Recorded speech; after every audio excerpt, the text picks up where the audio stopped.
প্রেম ধন বিনা ব্যর্থ দরিদ্র জীবন। আমাদের জীবনটা ব্যর্থ হয়ে যাবে যদি কৃষ্ণ প্রেম লাভ না করতে পারি।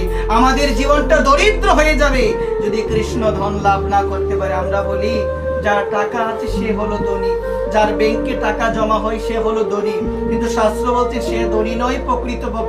প্রকৃতপক্ষে ধনী হওয়া যায় যে কৃষ্ণ ধন লাভ করতে পেরেছে একবার প্রেম।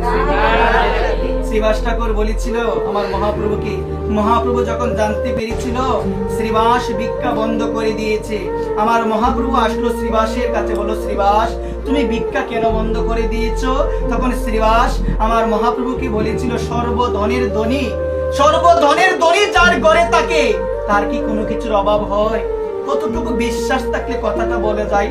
ভগবান হলো সর্বধনের ধনী, যে ব্যক্তি ভগবানকে লাভ করতে পেরেছে তার কোনো কিছুর অভাব হয় না, একবার কোনো কিছুর অভাব হয় না। এখানে বলছে যে ব্যক্তি কৃষ্ণ ধন লাভ করতে পেরেছে তার মতো ধনী এই জগতে আর কেউ নাই। দেখতে পেয়েছিলাম একটা চোরের জীবনে দেখতে পেয়েছিলাম যে কৃষ্ণ প্রেমধন লাভ করেছিল। চোর সর্বদা চুরি করে, একদিন চিন্তা করলো এত চুরি করে আমার অভাব তো দূরে যায় না, যদি এমন একটা সম্পদ আমি পেতাম যে সম্পদের মাধ্যমে আমার অভাব দূরে যেত। ওই চিন্তা করে একদিন রাস্তা দিয়ে যাওয়ার সময় হঠাৎ শুনলো মন্দিরের মধ্যে অনেক মানুষ এসেছে, মন্দিরের মধ্যে ভাগবত পাঠ হচ্ছে। চোর চিন্তা করলো জীবনে তো কোনোদিন যাই নাই মন্দিরে, এখন একটু মন্দিরে যাই, গিয়ে দেখি যদি কোনো কিছু চুরি করা যায়। একবার মন্দিরে গেল। মন্দিরে যাওয়ার পরে ভাগবত পাঠক মশাই পাঠ করছেন আর চোর ওই দিক ওদিক তাকাচ্ছে যদি কারো কাছ থেকে কোনো কিছু চুরি করা যায়। হঠাৎ পাঠকের একটা কথার প্রতি তার মনটা নিবেশ হয়ে গেল, যে পাঠক মশাই বলছেন কথা বলতে বলতে জগতে মানুষের অভাব দূরে যাচ্ছে না। পাঠক মশাই বলছেন জগতের মানুষের অভাব তখনই দূরে যাবে যদি কোনোদিন কেউ কৃষ্ণ প্রেম ধন লাভ করতে পারে।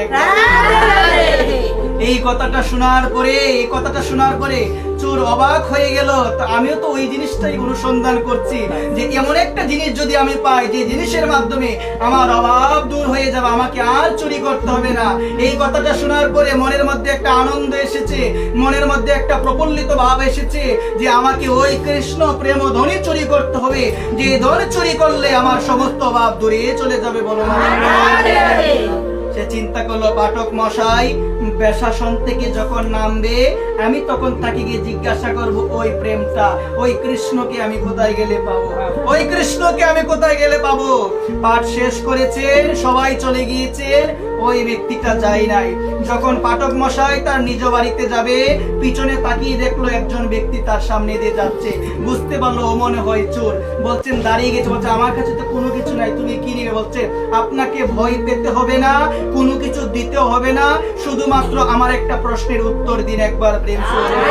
তখন পাঠক মশাই চিন্তা করলো এমন চোর তো কোনোদিন দেখি না, চোরের কাজ তো হলো চুরি করা, যা পাবে তাই নিবে।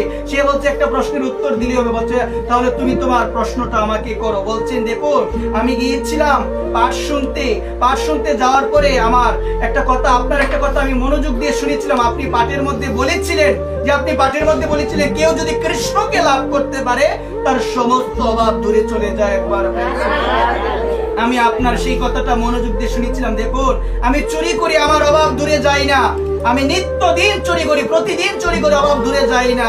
তাহলে আপনার কথা শুনে আমার মনে হলো আপনি পাঠক, আপনি ভক্ত, মিথ্যা কথা বলবেন না। তাহলে আপনার কাছে আমার প্রশ্ন না, আপনি দয়া করে বলুন ওই কৃষ্ণকে আমি কোথায় গেলে পাবো? একবার আমি ওই কৃষ্ণকে চুরি করব, কারণ আমার অভাব যেন দূর হয়ে যায়। পাঠক মশাইয়ের মনের মধ্যে আসে চোর পাবে, আমি পাঠ করি আমি পাই না, চোর পাবে সে, চোর কখনো লাভ করতে পারবে? ওই রকম চিন্তা করে তারপরে বললো বলি দি, যদি না বলে আবার যদি আমাকে মেরে ফেলে। তখন বলল দেখো কৃষ্ণকে যদি লাভ করতে চাও বৃন্দাবনে যাও। বলছেন তাহলে কৃষ্ণকে আমি চিনবো কিভাবে? বৃন্দাবন তো অনেক মানুষ আছে। তখন সমস্ত ঘটনা খুলে বললো যে ভগবান কৃষ্ণকে কি করে চেনা যায়। ভগবান কৃষ্ণ দেখতে অনেক সুন্দর, তার মাথার মধ্যে ময়ূর পেখম, তার হাতের মধ্যে বাঁশি, তার পায়ের মধ্যে সুন্দর নূপুর, সে যখন হেঁটে যায় ভুবন আলোকিত হয়ে যায়। একবার এমন কাউকে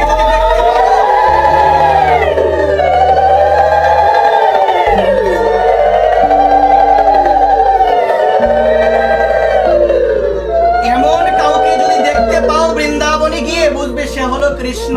তখন সে পাঠক মশাই গোসাইয়ের কাছ থেকে আজ্ঞা নিয়ে রওনা দিয়েছে বৃন্দাবনের পথে। মনের মধ্যে একটাই চিন্তা, কবে পাবো, কবে পাবো, কবে পাবো। ওই রকম আরতি নিয়ে, তাকে পেলে তো আমার অভাব মোচন হয়ে যাবে, ওই রকম আরতি নিয়ে সে বৃন্দাবনের পথ দিয়ে যাচ্ছে। বৃন্দাবনে গিয়ে পৌঁছালো, যাকে দেখতে পাই তাকে জিজ্ঞাসা করে, কৃষ্ণকে আমি কোথায় পাবো? মা, তুমি যদি ওই রকম বলো কৃষ্ণকে আমি কোথায় পাবো, সাধারণ মানুষ বলবে ও পাগল হয়ে গিয়েছে। চৈতন্য চরিতামৃত গ্রন্থ বলছে, যার চিত্তে কৃষ্ণ প্রেম করহে উদয়, তাকে সবাই বলে পাগল। তার বাক্য, আদি, ক্রিয়া, মুদ্রা কোনো কিছু কেউ বুঝে না। তার আচরণটা এমন হয়ে যায়, সর্বদা কাঁদে, ভূমির মধ্যে গড়াগড়ি দেয়। সাধারণ মানুষ বলে পাগল হয়ে গিয়েছে। কিন্তু সেই এমন একজনের জন্য পাগল হয়েছে, যার জন্য পাগল হলে জীবন সার্থক। আমরাও তো পাগল হই মা, আমরা পাগল হই সংসারের জন্য, কোনো কিছু ভালো লাগে না, সংসারের জন্য পাগল হই। কিন্তু বলছে, যদি পাগল হতে হয় আমার রাধা রানীর জন্য পাগল হও। আমার রাধা রানীর জন্য যদি তুমি পাগল হও, গোবিন্দ তোমাকে পাওয়ার জন্য পাগল হয়ে যাবে। একবার গোবিন্দ তোমাকে পাওয়ার জন্য পাগল হয়ে যাবে। সে বৃন্দাবনে গেল, যাকেই দেখতে পাই তাকেই জিজ্ঞাসা করে, কৃষ্ণ কোথায়, কৃষ্ণ কোথায়, কৃষ্ণ কোথায়? আমার ভগবানের মুখের মধ্যে আজকে হাসি, যে চোর এসেছে, চোর এসেছে আমাকে চুরি করার জন্য, আমাকে চুরি করে। যাই হোক, তার মনে তো বিশ্বাস, সে বিশ্বাস নিয়ে তো এসেছে। একদিন হয়ে গেল, দুদিন হয়ে গেল, চিন্তা করলো কৃষ্ণকে যতক্ষণ পর্যন্ত না পাবো কোনো কিছু গ্রহণ করব না। 3 দিন হয়ে গেল। তো আমরা দেখতে পেয়েছিলাম ভগবান সব সহ্য করতে পারে। কেউ যখন প্রেম সহকারে দুইটা নয়নের জল দিয়ে আমার প্রাণ গোবিন্দকে ডাকে, আমার প্রাণ গোবিন্দ তখন ওই ভগবান বৈকুণ্ঠের আসনে বসে থাকতে পারে না। একবার ধরা দিতে বাধ্য। এখানে বলছে দুইটা জিনিস আমার প্রভু কখনো সহ্য করতে পারেন। এর মধ্যে একটা হচ্ছে নয়ন জল, আর একটা হচ্ছে অহংকার। এর মধ্যে বলছেন অহংকার কখনো করিও না, যদি কাঁদতে হয় কাঁদো আমার ভগবানের জন্য। সংসারের মধ্যে অনেকেই কষ্ট দেয়, চোখের জল যতই ফেলো না কেন কোনো লাভ নাই।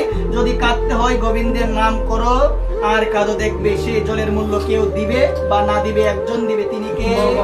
ভগবান। যতই কাঁদো সংসারের জন্য, কেউ মূল্য দিবে না। ভগবানের জন্য যদি বিন্দু পরিমাণ নয়ন দিয়ে এক ফোঁটা জল যদি ভূমির মধ্যে পড়ে, আমার ভগবান সেই জলের মূল্য একদিন না একদিন দিবেই দিবে। একবার কে মূল্য দিবে মা?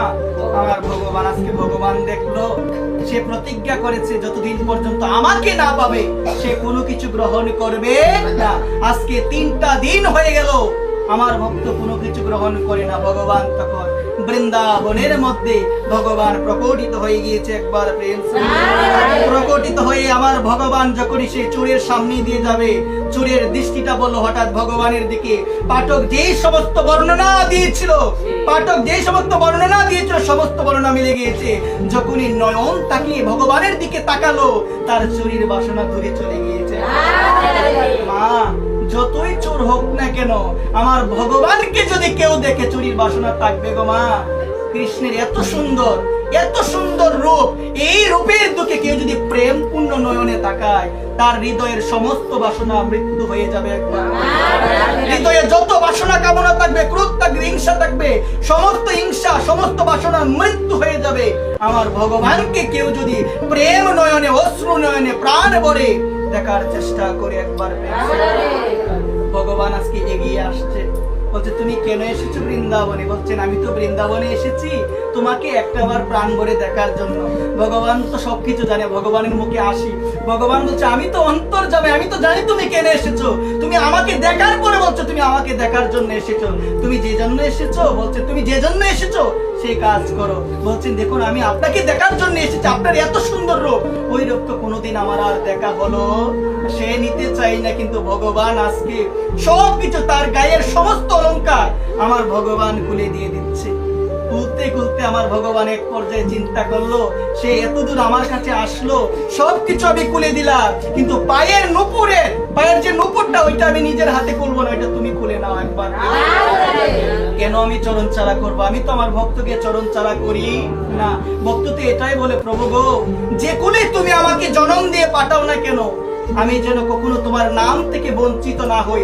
যে কুলে তুমি আমাকে জন্ম দিয়ে পাঠাও না কেন, আমি যেন তোমার ভক্তির চরণ ছাড়া না হই।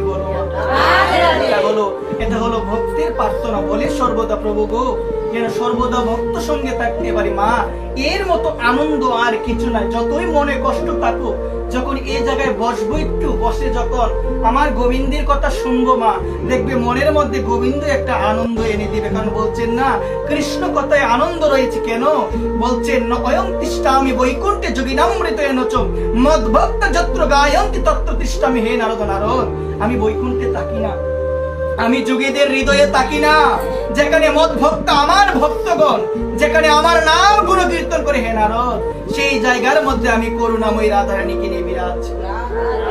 এই জায়গার মধ্যে আমার ভগবান আছে, বিশ্বাস রাখো। প্রমাণ কি? দেখবে এই জায়গার মধ্যে আসলে আমাদের মায়া থাকে না। এই জায়গার মধ্যে আসলে মায়া থাকে না। দেখবে এই জায়গায় আসার পরে আমি যদি কাউকে বলি, এই জগতে তোমার বলে কিছু আছে, মানুষ বলবে নাই। কিন্তু বাড়িতে উঠে যাক, জিজ্ঞাসা করো, কিছু আছে? অবশ্যই আছে, টাকা আছে, ঘর আছে, ছেলে আছে, মেয়ে আছে। তো এই জায়গার মধ্যে আসলে আমরা কেন বলি না? চৈতন্য চরিতামৃত গ্রন্থে শ্রীল কৃষ্ণ দাস কবিরাজ গোস্বামীপাদ বলছেন, কৃষ্ণ সূর্য সম, মায়া হয় অন্ধকার, যাহা কৃষ্ণ তাহা নয় মায়ার অধিকার। শাস্ত্র বলছেন, আমার ভগবান বলছেন, যেখানে মানে ভগবানের কথা আলোচনা হয় সেই জায়গায় ভগবান থাকে। আর কৃষ্ণদাস কবিরাজ গোস্বামীপাদ বলছেন, যেখানে ভগবান থাকে সেখানে মায়া থাকে না। একবার এই জায়গায় মায়া নাই। এই কারণে আমি যদি বলি, কিছু আছে গো মা তোমার? না গো বাবা, আমার কিছু নাই। কিন্তু বাড়িতে উঠে যাও, কিছু আছে গো? অনেক আছে। ঝগড়া কেন হয়? যতদিন পর্যন্ত হৃদয়ে আমিত্ব থাকে, আমার এগুলো যতদিন থাকবে, ততদিন তোমার সংসারে দুঃখ দূরে যাবে না, ঝগড়াও দূরে যাবে না। একবার যদি মন থেকে মেনে নিতে পারো, কিছুই তো আমার না, দেহটাই তো আমার না, ভগবান নিয়ে নেবে একদিন। এই দেহটাই তো আমার না, কিসের বড়াই করি? কোনো কিছু আমার নয়। যখন